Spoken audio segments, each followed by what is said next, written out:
लाख जलते रहे दुश्मनाने रज़ा, कम ना होंगे कभी मदहा खाने रज़ा। कह रहे हैं सभी आशिक़ाने रज़ा, मसलके आला हज़रत सलामत रहे। बात समझ में आ रही है आपके? अल्लाह सलामत रखे आपको। लेकिन आप ये कोशिश कीजिए कि आप किरदार बेहतर करें, किरदार बेहतर कीजिए, अपने हालात बदलिए। अल्लाहु अकबर, आज हम हराम के लाखों लाखों रुपए निकल जाते हैं, हमें फर्क ही नहीं पड़ता है। यह है कि नहीं हमारा मिजाज? लाखों लाखों रुपए खा जाते हैं। आज गरीब सी सकता है, अगर पड़ोस में किसी गरीब का खेत है तो फिर उसकी खैरियत नहीं है। अगर पड़ोस में किसी गरीब का मकान है तो फल अपने घर में खाते हैं, छिलके गरीब के आंगन में फेंकते हैं। यार हम कितने गए गुजरे हो गए, हमारा किरदार कितना गिर चुका है। क्या हम ऐसे ही बनाए गए थे या हमारा ऐसा ही अखलाक था जो आज हम कर रहे हैं? बदलिए अपने आप को, तरीका बदलिए। अल्लाहु अकबर। हजरत अबू साले की जिंदगी देखिए। सेब खा लिया, तबीयत नहीं लगी नमाज में। अबू साले तूने सेब खा लिया है। पूछा तूने सेब किसके बाग का था? ये सोच करके जहन में ख्याल आया, अबू साले चल तो दरिया के किनारे किनारे किसी बाग ही से तो टूट के आया होगा, बाग वाले से जाके माफी मांगेंगे। चलते चलते आप पहुंचे हैं ना बाग के करीब। उस बाग के करीब एक दरबान खड़ा था। आपने पूछा उससे, क्या ये तेरा बाग है? उसने कहा नहीं, मैं तो इस बाग में नौकर हूँ। कहा फिर बाग किसका है? उसने कहा ये बाग अब्दुल्ला सुमई का है। कहा वो कहाँ है? कहा वो अपने मकान में अल्लाह की इबादत में मसरूफ है। कहा उनसे जाके कह दो कोई जवान मिलना चाहता है। तवज्जो से सुनना प्यारे बात, बड़ी काम की बात बताने लगा हूँ। कहा आप उनसे जाके कह देना कि कोई जवान आपसे मुलाकात करना चाहता है। कहा ठीक है। वो अंदर गया, कहा हुजूर कोई जवान आया है। कहा काम क्या है? तो इस नौकर ने कहा कि हाथ में उसके हाथ उठे हुए हैं। उसने ये कहा कि मैंने गलती से सेब खा लिया है, मुझे इस बाग के मालिक से माफी मांगनी है। इतना सुनना था, अब्दुल्ला सुमई ने फौरन अपना बिस्तर छोड़ा है, उस मकान से बाहर तशरीफ ला रहे हैं। ऐसा लगता था कि जैसे आज बड़े जमाने के बाद किसी के इंतजार के बाद कोई आया है। ऐसा लग रहा था कि अब्दुल्ला सुमई को इस आने वाले का एक जमाने से इंतजार था। आप दरवाजे से बाहर निकले हैं, आकर के देखा सामने अबू साले खड़े हैं। जवान कैसे आना हुआ? आंख में आंसू आ गए। कहने लगे मोहतरम, मैंने आपकी मर्जी के बगैर बाग का एक सेब खा लिया है, उसी की माफी के लिए आया हूँ। इतना सुनना था, आप फरमाते हैं तुम्हें मेरे बाग में कुछ दिन तक रखवाली करना पड़ेगी। आपने कहा मुझे ये शर्त मंजूर है। एक रिवायत के मुताबिक 7 साल आपने बाग की रखवाली की है, दूसरी रिवायत के मुताबिक 10 साल आपने बाग की रखवाली की है। अल्लाह अकबर, आपने इतने दिन तक बाग की रखवाली की है। जब ये शर्त पूरी हो गई, आके खड़े हो गए। हजरत अब तो मेरी खता माफ हो जाए। आप फरमाते अभी भी माफ नहीं होगी। कहा फिर क्या करना पड़ेगा? आप फरमाते तुझे मेरी बेटी से निकाह करना पड़ेगा। अल्लाह अकबर, कितना बड़ा फैसला था। आप सोचने लग जाते हैं क्या करना है अबू साले, क्या करना है? फिर ख्याल आता है अबू साले निकाह नहीं करेगा तो ये खता माफ नहीं की जाएगी। अल्लाह अकबर, आपने कहा मुझे ये शर्त मंजूर है। उसके बाद कहा अब मुझे ये शर्त मंजूर है। फिर अब्दुल्ला सुमई कहते हैं जानते हो मैं जिससे तुम्हारा निकाह कर रहा हूँ वो लड़की कैसी है? आप फरमाते हैं अब पूछने की जरूरत ही क्या है, जब शर्त है तो मानी जाएगी। आप फरमाते फिर भी सुन लीजिए, आंखों से अंधी है, कानों से बहरी है, पैरों से लंगड़ी है, हाथों से अपाहिज है, मेरी बेटी कुछ बोल नहीं सकती, गूंगी है। इतना सुनना था, आपकी हालत खराब हो जाती है, आंखें बरसने लग जाती हैं। आप सोचते हैं अबू साले एक सेब खाया है, इतनी बड़ी सजा मिल रही है, एक सेब खाया है, इतना बड़ा जुर्माना देना पड़ रहा है, ये सोच करके रोने लग जाते हैं। अब्दुल्ला सुमई कहते हैं अबू साले अभी सोच लो फैसला क्या करना है, तुम्हें सेब की माफी चाहिए या ऐसी बेटी से निकाह करना है? अब्दुल्ला सुमई सोचते हैं अबू साले अगर लड़की अपाहिज होगी तो जिंदगी गुजर जाएगी, लड़की गूंगी होगी तब भी जिंदगी गुजर जाएगी, लड़की बहरी होगी तब भी जिंदगी गुजर जाएगी, लड़की अंधी होगी तब भी जिंदगी गुजर जाएगी। मगर पता तो सही अगर कयामत के दिन अल्लाह ने सेब का हिसाब मांग लिया तो क्या जवाब देगा? इतने ख्याल का आना था।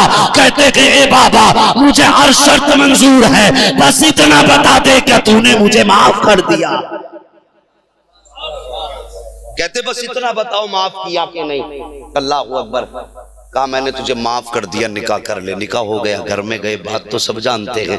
देखा वो तो बिल्कुल जैसा बताया उसका उल्टा मामला है। इतनी हसीन, इतनी महजबीन कभी आपने कोई खातून देखी नहीं थी। वापस आ गए, कहने लगे बुजुर्ग साहब मुझे लगता है आपने धोखे से किसी और मकान में भेज दिया।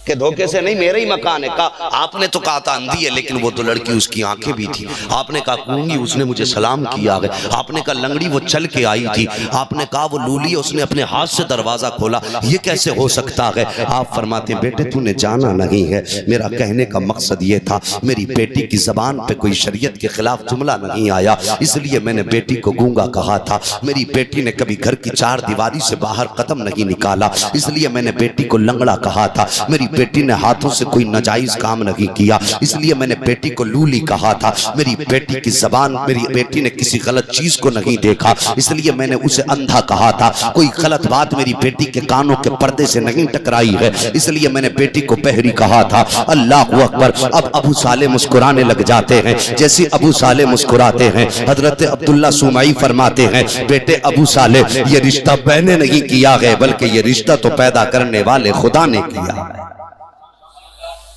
कहते क्या मामला? आप फरमाते हैं जब मेरी बेटी पैदा हुई ना, फातिमा उम्मुल खैर, नाम याद रहेगा अब? क्या नाम है? सारे बोल दो, फातिमा उम्मुल खैर। कहते जब ये बेटी पैदा हुई ना मेरी, मैंने इसकी परवरिश की और मैंने इसके कदम देखे ना, मैं सोचने लगा अल्लाह इतनी पारसा बेटी दी है, इसका जोड़ा कहां से आएगा? का मैंने ये सोचा था, इतने में किसी ने गैब से आवाज देके कहा था अब्दुल्ला सुमई उदास ना हो, बेटी को भी हमने पैदा किया है, इसके लिए एक तेरे लिए एक बेटा भी पैदा किया है। अल्लाह मिलेगा कहां का? परेशान ना हो, तेरे बाग में खुद आएगा, तेरे बाग में खुद आएगा। आएगा क्यों? कहा हम भेजेंगे। तो ये बाग में सेब का टूटना बहाना था, रब को हजरत अबू साले को हजरत अब्दुल्ला सुमई से मिलाना था, ये बहाना था। मिले, कहा ये फैसला रब का है। और जब ये दोनों मिले ना और ये चमन बना, तो इसमें एक कली खिली जिसे दुनिया अब्दुल कादिर जिलानी के नाम से जानती है। सरकार गौसे पाक पैदा हुए। वो लोगों, आपसे भी एक बात पूछ लूं मैं, मेरे गौस की अम्मी के पर्दे का आलम ये कि घर से कदम नहीं निकाला, क्या हमारे घर की औरतों का भी यही हाल है? घर से कदम तो नहीं निकालती हैं? हाँ बोलेंगे नहीं, इसलिए कि करीब करीब सभी मुजरिम हैं, सभी के निकलते हैं, मगर निकलते भी अलग अलग तरह से हैं। चचा आप अगर 1100 का जोड़ा ला दो तो कहेगी तुम कट के आ गए। ये अपनी मर्जी से 11,000 का ले आएगी तो कहेगी बहुत सस्ता लाई। इसलिए कि अगर आपके सौदे की तारीफ कर दी तो कल ही जाने नहीं मिले। और कौम की बेटियों, दुनिया हमारे लिए सब कुछ नहीं है, आखिरत हमारे लिए सब कुछ है। तुम्हें भी तो सैयदा फातिमा ज़हरा का सामना करना है। कोई तैयारी की है तुमने? तुमने कोई तैयारी की है आखिरत के लिए? शादी में जाने के लिए 10-10 हजार के जोड़े पहन लेती हो। ईमानदारी से बताना, 10,000 का सूट पहन के कभी अल्लाह को 2 रकात नमाज शुक्राने की अदा की? कभी ख्याल आया अल्लाह तूने इतना कीमती लिबास दिया, आज तेरी बारगाह में 2 रकात नमाज पढ़ूंगी? कभी ख्याल नहीं आता। अल्लाह ने इतना अच्छा पहनाया, तुम्हें तो ख्याल ना आया। ओ लोगों, क्या कहोगे नबी की उस बेटी के बारे में जिसने सारी जिंदगी सब्र के सांचे में डाली है, जिसकी सारी जिंदगी सब्र और फाके के साथ गुजरी, जबान पे नाशुक्री नहीं आई है। और कौम की बेटी हो तुम, 10-10 हजार के सूट पहन लेती हो, तब भी पर्दा नहीं होता है। नबी की उस बेटी की जिंदगी देखो जिसके बदन पे चादर थी, 72 पैबंद थे, लेकिन कभी खुले सर उसको आसमान ने भी नहीं देखा था। अल्लाह अकबर। मेरे नबी की बेटी जब घर से रुखसत होने लगी, मेरे नबी फरमाते हैं आ खदीजा जी आका, आयशा जी आका, कि मुझे बेटी को रुखसत करना है, कोई ऐसी चादर ला दो जो नई हो, मुझे अपनी बेटी को आज दुल्हन बना के रुखसत करना है। अल्लाह अकबर। हजरत खदीजतुल हजरत आयशा सिद्दीका अंदर गई हैं, आके आंखों में आंसू है, अर्ज करती हैं सरकार घर में कोई नई चादर नहीं है, आका घर में सिर्फ एक चादर है जिसमें 72 पैबंद लगे हुए हैं। मेरे नबी ने कहा कहा खदीजा आयशा वही चादर ले आओ। हजरत आयशा वो चादर लाई है। मेरे नबी ने चादर देखी है, देख के आंखों में आंसू आ जाते हैं। सरकार ने बेटी के सर पे 72-70 पैबंदों वाली, 72 पैबंदों वाली, जितने पैबंद थे 17 पैबंदों वाली कह लो, 17 पैबंदों वाली चादर आपने बेटी के सर पे रखी है। हजरत फातिमा ज़हरा रोने लग जाती है। अल्लाह के पैगंबर की आंख में आंसू आए। सरकार फरमाते हैं फातिमा रोने की वजह क्या है? क्या आज अपनी गुर्बत पे आंसू बहा रही हो या आज इस चादर की वजह से रो रही हो? हजरत फातिमा ज़हरा का जवाब सुनो। आप कहती हैं अब्बा जी क्या बताऊं, आज जब रुखसती का वक्त आया है तो मुझे अम्मी खदीजतुल कुबरा की याद आ गई है। आज मुझे अपनी माँ खदीजा की याद आई है। मेरे नबी ने बेटी के सर पे दस्त शफकत रखा और इरशाद फरमाते हैं ए फातिमा, जब खदीजा दुनिया से गई थी तो मुझसे कहा था पैगंबर मेरी बेटी अब तुम्हारे हवाले है। मेरी बेटी को माँ का प्यार भी देना है, बाप का प्यार भी देना है। ए बेटी सारी जिंदगी मैंने तुझे खदीजा का प्यार भी दिया है, बाप का प्यार भी मैंने दिया है। ए मेरी शहजादी उदास ना हो। सरकार ने बेटी के सर पे हाथ रखा और अगला जुमला सुनो। आका फरमाते हैं फातिमा दिल थोड़ा मत करना, ये 17 पैबंद वाली चादर आज तू मेरे हाथ से लेके राजी हो जा। कयामत के दिन जन्नत की सरदारी का ताज अपने हाथ से पहनाया जाए। ये नबी ने बेटी को रुखसत करते वक्त तालीम दी। मेरा अलग मिजाज है थोड़ा सा, मैं बात भी करता हूं तो चाहता हूं इसमें थोड़ी नसीहत हो जाए। तकलीफ तो नहीं हो रही है आपको? जरा बोलो मचल के या रसूल अल्लाह। अल्लाह सलामत रखे आपको। ये मेरे नबी की तालीम है। और एक बात और कहता चलूं प्यारे, गौर से सुनना। एक बात और कह दूं, कल में और आज में फर्क देखिए। कल मेरे नबी ने बेटी को रुखसत किया, फरमाया फातिमा जी बाबा, फातिमा जी बाबा, सारी जिंदगी बाप के दरवाजे पे तूने सब्र से जिंदगी गुजारी है। याद रखना अली के दरवाजे पे जाके कोई सवाल मत कर दे।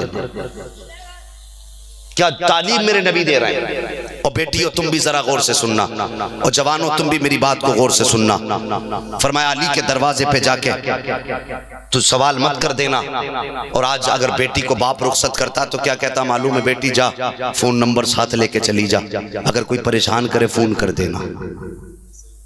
यही होता ना, फोन कर देना, आके ईंट से ईंट बजा देंगे। यार तुमने बेटी को रुखसत किया या जंग का मैं ऐलान किया, क्या मिजाज हम लोगों का हो गया? हम कहते बेटी फोन कर देना। अल्लाह अकबर। मेरे नबी ने फरमाया फातिमा अली के दरवाजे पे जा तो रही हो लेकिन कोई सवाल अली से मत कर देना। इतना इरशाद फरमाया। सैयदा रुखसत होकर हजरत अली के दरवाजे पर आई है। 3 दिन गुजर गए हैं। सैयदा का चेहरा जर्द होने लगा, हाथ पैर कांपने लगे। एक दिन अली फरमाते हैं फातिमा क्या मामला है? चेहरे पे जर्दी है, बदन पे कमजोरी के आसार हैं। फातिमा बताओ तो सही, आखिर तबीयत तो ठीक है तुम्हारी? सैयदा कहती है अली क्या बताऊं, क्या पूछना चाहते हो? का फातिमा बताओ तो सही, ये चेहरे पे कमजोरी किस लिए है? सैयदा फातिमा ज़हरा कहती है अली जब से आपके दरवाजे पे आई हूँ आज 3 दिन हो गए हैं, मैंने रोटी का एक टुकड़ा तक नहीं खाया है। अल्लाह अकबर, एक लुकमा नहीं खाया है। हजरत अली फरमाते हैं फातिमा क्यों नहीं खाया? अर्ज करती है ए मेरे सरताज, ए मेरे शौहर, जब से मैं आई हूँ मुझे घर के अंदर रोटी का टुकड़ा नजर नहीं आया, इसलिए मैंने एक लुकमा भी नहीं खाया। हजरत अली की आंखें बरसने लग जाती हैं। मौला अली फरमाते हैं फातिमा कम से कम अली से कह तो दिया होता, मैं रोटी का इंतजाम कर देता। जैसे इतना जुमला मेरे मौला अली ने फरमाया है, सैयदा की आंखें बरसने लग गई। आप कहती हैं अली आपको क्या बताऊं, जब मैं घर से चली थी मेरे बाप ने कहा था फातिमा अली से सवाल मत कर देना। ए अली अगर आज सवाल कर देती तो कयामत में खुदा और उसके मुस्तफा को चेहरा कैसे दिखा। ये होती है बेटियां। 5 मिनट जलसा सुने उठ के भाग गए, बन गए जन्नती। कौन ठेकेदार आता तुम्हें एक बार में जन्नत देने वाला? मेरे भी सामने लाओ, मुझे भी जन्नत चाहिए। कौम का मिजाज बिगाड़ के रख दिया। 10 मिनट बैठ जाओ जन्नती हो जाओगे। जन्नत का तेरे बाप की है, जन्नत है रसूल पाक की, और जन्नत उसे मिलेगी जिसे मुस्तफा चाहे। कान खोल के सुन लीजिए, तुम्हें नबी की महफिल में 1 घंटा बैठना गवारा नहीं है। फिर 50,000 बरस के बराबर वाले दिन शफाअत किससे मांगने जाओगे? मिजाज कौम का बिगड़ता जा रहा है। एक बार बैठेंगे हो गए जन्नती। कौन आया था? वो मौलवी हदीस सुना के गया था। यार हमें भी तो बता दो, इतनी सस्ती जन्नत अगर मिलती हो तो हम भी लेंगे। क्या फैसला तुम्हारा? जन्नत इतनी सस्ती होती तो हजरत बिलाल कोड़े न खाते। जिसे मेरी बात से इत्तेफाक ना हो खड़े होके बोल सकता है, या तो मैं उससे खुद समझ के जाऊंगा या उसे समझा के जाऊंगा। जन्नत इतनी सस्ती होती हजरत सुनैरा की आंखें नहीं निकाली जाती। जन्नत इतनी ही सस्ती होती करबला में मुस्तफा के खानदान के 72 लाशें नहीं होते।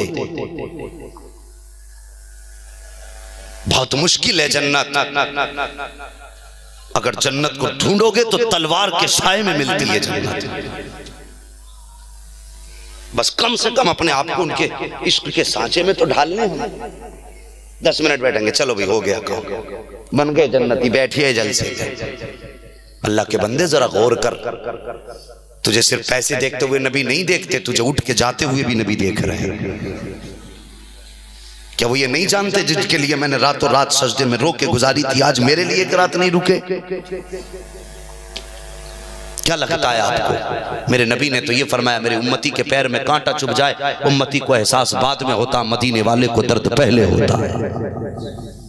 इतना बड़ा कोई गमखार है नबी के अलावा? अरे यार वो इतने मेहरबान है, हम कहते हैं हम नबी के तब भी बेड़ा पार है, और मुस्तफा ये कहते हैं ये मेरे तब भी बेड़ा पार है। उन आशिकों की हर अदा पे उनकी नजर है, हर अदा पे उनकी नजर। अल्लाह अकबर। आला हजरत फरमाते और कोई गैब क्या तुमसे निहा हो भला, जब ना खुदा की छुपा तुम पे करोड़ों दुरूद। एक आशिक की बात याद